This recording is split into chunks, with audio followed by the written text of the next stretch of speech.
కొడంగల్లో PCC chief Revanth Reddy Kodangal తాలూకా నుండి nomination వేశారు. నామినేషన్ రోజే భారీగా ప్రజలు సుమారు 1,50,000 జనాలు రావడం జరిగింది. ప్రజలు రేవంత్ రెడ్డిని సీఎం అంటూ నినాదాలు చేశారు. కొడంగల్లో రేవంత్ రెడ్డి మాట్లాడుతూ ఈసారి వచ్చేది కాంగ్రెసే అని మరియు ఈసారి ప్రభుత్వం కాంగ్రెస్ ప్రభుత్వమే అని అన్నారు.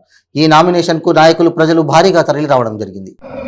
మీరు నా సోదరులు, మీరు నా అన్నలు, మీరు నా తమ్ముళ్ళు, మీరు మా అక్కలు, మీరు మా చెల్లెళ్ళు. మీ నుంచి మీ బిడ్డగా నేను ఆశీర్వాదం అడుగుతున్నా.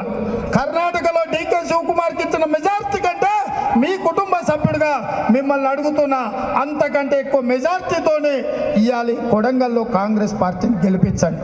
ఇవాళ కొడంగల్ నుంచి కాంగ్రెస్ పార్టీ గెలిస్తే 2 ఏళ్ళు తిరిగే లోపల నారాయణపేట కొడంగల్ ఎత్తిపోతల పథకాన్ని పూర్తి చేసి 1,00,000 ఎకరాలకు నీళ్లు తీసుకొస్తా.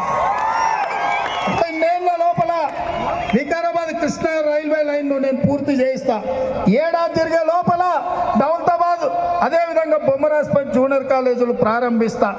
2 ఏళ్ళు తిరిగే లోపల ఈ కొడంగల్ నియోజకవర్గంలో సిమెంట్ ఫ్యాక్టరీలు మొదలు పెట్టించి ఇక్కడి నిరుద్యోగ యువకులకు ఉద్యోగ ఉపాధి అవకాశాలు కల్పిస్తా. 1 ఏడాది తిరిగే లోపల మహబూబ్నగర్ చించోలి జాతీయ రహదారి పూర్తి చేపిస్తా.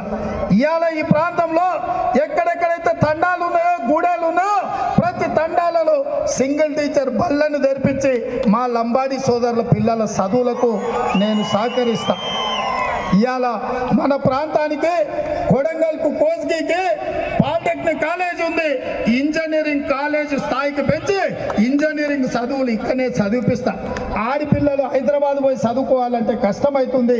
ఆడబిడ్డలకు ప్రత్యేకమైన జూనియర్ కాలేజీలే కాదు, డిగ్రీ కాలేజీలు తెరిపించే బాధ్యత నేను తీసుకుంటా. ఇక్కడ బిఎస్సి నర్సింగ్ కాలేజ్ తెరిపించి నర్సు ట్రైనింగ్లు ఆడపిల్లలకి ఇప్పించి ఉద్యోగ ఉపాధి అవకాశాలు కల్పిస్తాం. మిత్రులారా, ఇవాళ ఈ ప్రాంతంలో ఇంతకుముందు నేను ఎమ్మెల్యేగా ఉన్నప్పుడు హైదరాబాద్ కాదు, తిరుపతి పోయినా, యాదగిరిగుట్ట పోయినా, ఏడికి పోయినా ఏ ఊరు మీద అంటే కొడంగల్ అంటే రండి కూర్చోండి అని మీకు గౌరవం ఉండేది.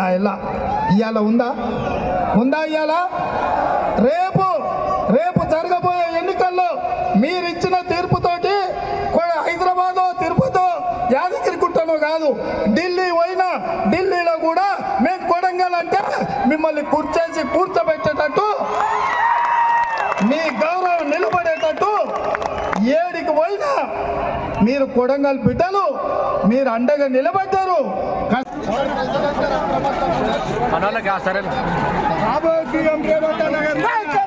మాట్లాడుతున్నా